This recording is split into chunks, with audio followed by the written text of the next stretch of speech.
So it's not like prop money. Prop money is just prop money is like paper. New identical plates at a time. There's stations, gang. This process works well for all the dollar bills in circulation. But there's something special to own special printers, just like the offset printers. What's good, YouTube? It's your boy Nas Better Bang video. The biggest three. KP. We'll go on YouTube, man. How y'all come on this beautiful every day? How y'all doing? Ski. Not another rich video. Just stream. Probably just started undo. Smash the like button. Smash the button. Follow the share if you haven't already. Type to my main channel. Type my screen. Link in the description. Let know how I made in this video. Make sure I type to my third channel. Link in the description. All my socials and link in the description. But I have not been doing no reaction videos, bro. I've been tweaking, gang. I'm not gonna lie to y'all. That's my fault, bro. Not y'all, bro. No excuses. That's my fault. But listen to this video. No excuses, no cap. I'm gonna make up to y'all, bro. All the cash I'm gonna make it up to y'all, bro. I'm gonna knock out like examining machine. You can find it at the Bureau of Engraving and Printing. The Bureau is almost literally a well-oiled machine, except for coins. An insane attention to detail, sometimes in ways you can't see, goes into making it that way. It all starts in Washington, D.C. or Fort Worth, Texas. So our money get made in Washington or Texas. $541 million a day comes off these printers in these two places. 500 million a day. You've probably heard the term paper money, making a but billion that's in a day. I mean, these making sheets a of billion money in 2 days. aren't actually paper, which is usually made from wood pulp. Rather, they're a mix of 75% cotton and 25% linen. The Crane Paper Company supplies the specialized material that goes into these stacks of cash.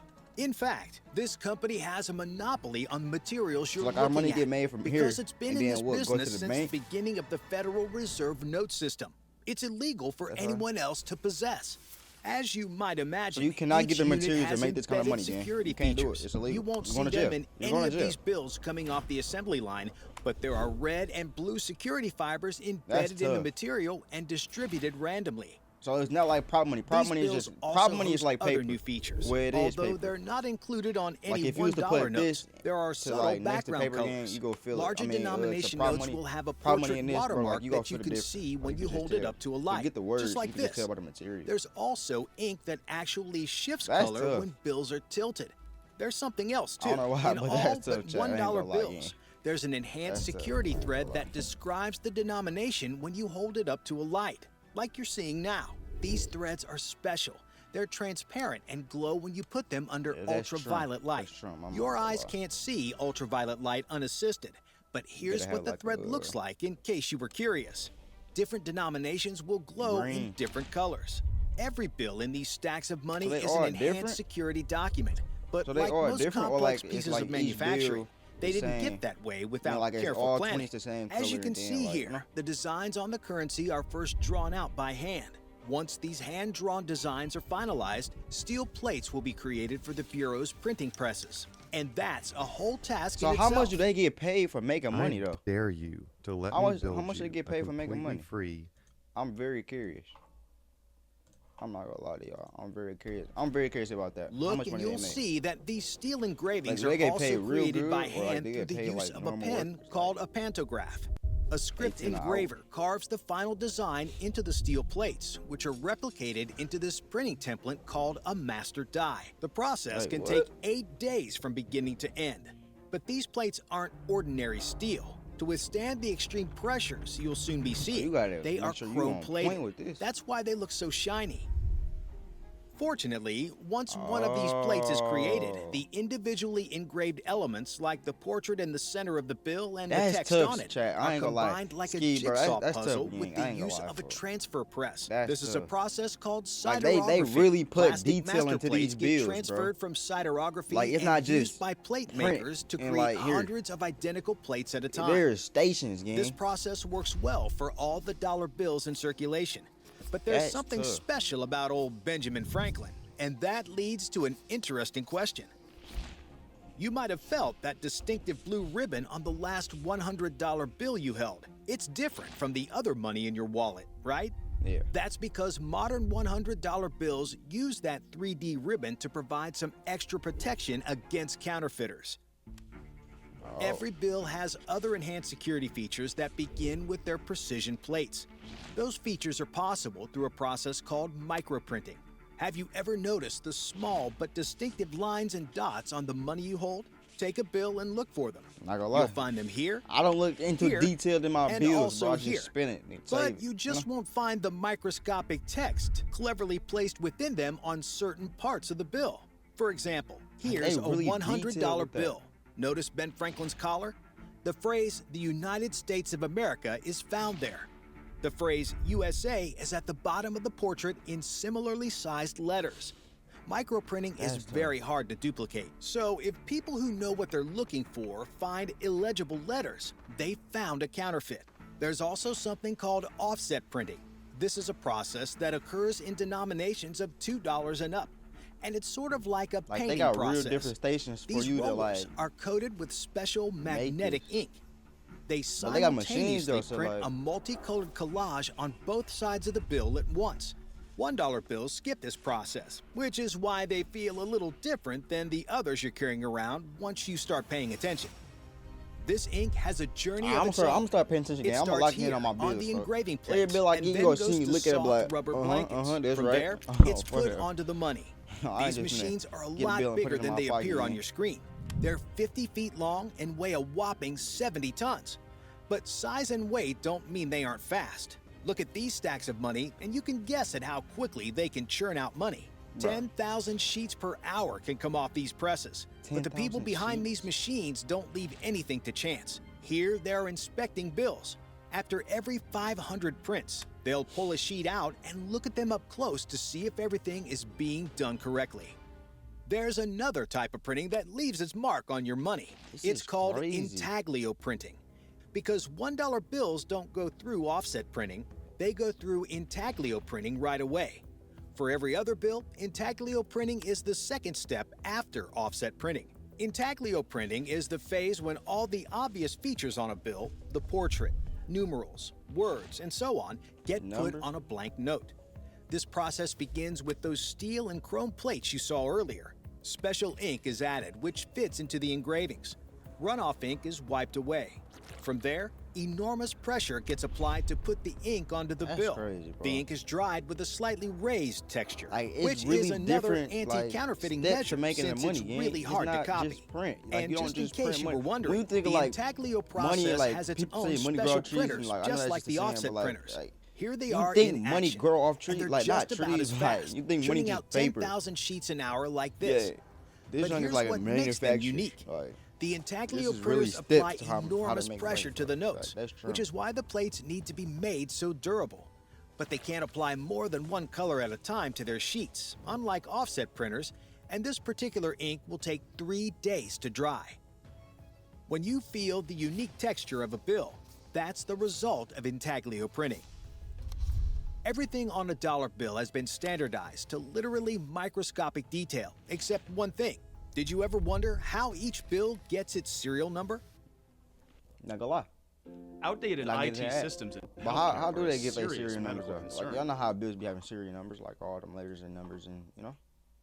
How does it? These How does it? Let's machines see how it are works. really Let's good see how it at works, printing Chad. out stacks of bills, but each one has a different serial number, which can be a problem. After all, it's not like other mass-printed materials get different numbers. Fortunately, there's a machine for that, too. This letterpress machine puts the finishing touches on an individual bill, and you can see all the details here. They include serial numbers, which are in green or black ink, depending on the denomination, but also the identification numbers and the seals of the Treasury Department and Federal Reserve. Take a look at the number to the bottom right, too. If you're holding a $10 bill or higher, that number will have a distinctive texture when you feel it. Yep, I see the It's lines. made of color-shifting ink. As you can see here, the number shifts from a copper color to green depending on the angle you view it under, which is also is really wild. hard to counterfeit. Okay, so now that the bill's been through this journey, That's a it's lot of ready money, for bro. circulation, right? That's Not a lot of quite money, bro. yet. Like they can It just first has to y'all go through making this machine 500, called bro. the offline. Time out. 500 million a day. Y'all print out five.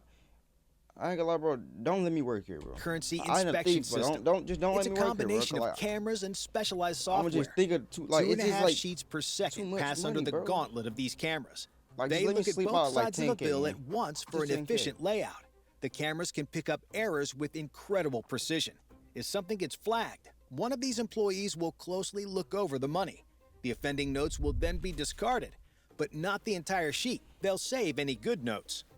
That means Like each that, don't it individual look like paper? note It's you're like stacks holding of paper. went through a unique sterilization and inspection process, even in mass production. Who knows? That serial number might be worth something much more valuable than the number on the bill someday. With final inspections done, the bills are ready to take their final journey. That final journey begins at the Bureau's facilities in Washington and Fort Worth. The bills go through these guillotines, which make both vertical and horizontal cuts to ensure the bills are in their standard dimensions, 6.14 inches long and 2.61 inches wide. From there, the machinery stacks them into bricks of 100 individual notes like this, wrapping them in these bands that show their denomination. The bricks are then put into these bundles, and bundles are in turn packaged into a set of 4,000 bills. There are 4 of such packages put into metallic boxes like these called a SKIII. The Federal Reserve is the authority that legally issues this money. So until it does, these skids will be loaded onto armored trucks and taken to Federal Reserve banks on a precise route. Sometimes they can be in vaults for years. Once they're ready to be used, the Fed will distribute the notes to the public through typical commercial financial institutions like banks and credit unions, who in turn give them to you.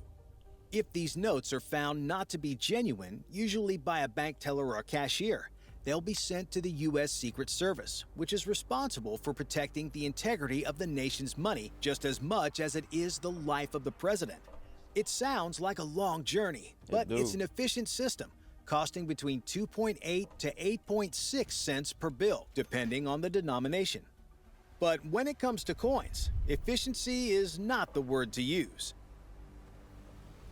These freshly minted, mass-produced coins might look like they're coming off a well-oiled machine, but there's more beneath the surface. First, let's talk about the basics. Start with asking yourself, why do pennies feel different from quarters? It's partly because they're made of different materials, which is also why you can see they have different colors. Every one of these pennies is made of zinc, but is plated with copper, which gives them their distinct rusty color. Quarters and dimes are made with cupro-nickel, which leaves this more silvery finish. Once the raw materials are gathered, these 1,500-foot-long coils slice them into metal discs called blanks that look like this, and rejected blanks are recycled. From there, the coins go through annealing machines, which heat them to a staggering 950 degrees Celsius. After this, the coins are cleaned with anti-drying agents and put through drying steams like this. This softens them before striking, which involves this upsetting machine creating the raised edge. Once they get their distinctive designs, the coins go through the die creation and striking process. Well, what does that mean? They've already gone through high heat. Now they're about to go through extreme pressure thanks to this striking machine, which can press between 60 and 160 tons of force. These conditions create the sharp details on coins that you're used to seeing. Some designs require multiple strikes. Once striking is complete, coins are inspected for errors, and if they're all clear, weighing machines will weigh and count them. Then they're bagged and shipped to the various Federal Reserve banks just like bills.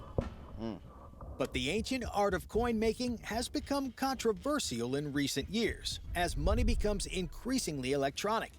It costs 16.5 cents to make an individual $100 bill, but 3.69 cents to make a penny. And this inefficiency is just one problem.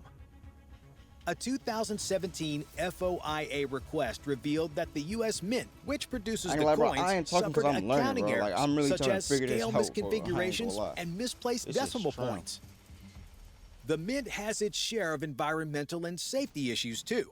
Contamination from the firefighting foam used there has impacted local water supplies, leading to several lawsuits. The U.S. Mint's Philadelphia facility failed an OSHA inspection in 2001, where it was cited for 47 safety hazards. There's also been some counterfeiting challenges in recent years. Members of Congress have criticized the U.S. Mint for failing to respond properly as the volume of Chinese counterfeit coins has increased. While the days of coins might not be limited yet, these criticisms mean that there may come a time when they will be. So look at them for now, and the bills alongside them for that matter. These aren't just units of money. They're works of art, driven in part by the Not gonna lie, elaborate they ways is, counterfeiters it is art. try to knock them off. Bye for now. I ain't gonna lie, bro. From now on again, work at the bank.